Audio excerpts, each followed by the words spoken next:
Pirsa me ya dirêzê de duwarê çi de ye?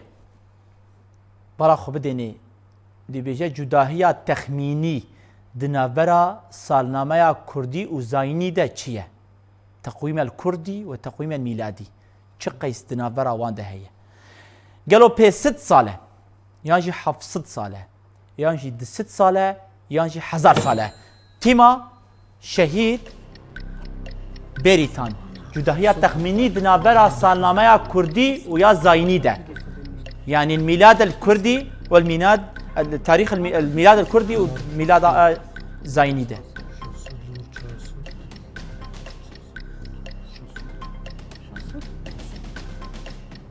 لغوري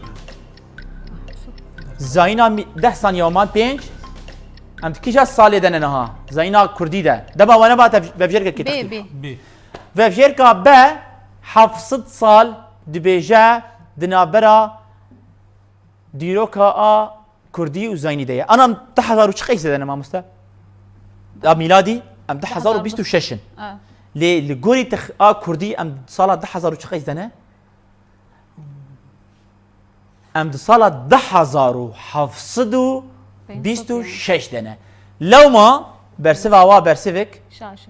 راست لگوری تقویم کردی ام سال 10700 و 26 دانه سالا كردي سر سالا كرديش كان كده دست بيتك جحر كان كده سالا كردي دست بيتك 21 نوروز دست بيتك 21 نوروز وكسر سالا كردي تناس كرن هر سال نوروز تقويم كردي دقلبه لدنابرا ميلادي و كردي ده چند سال هي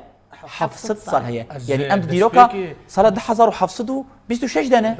نخوند مقوقيون بآ ميلادي وهجري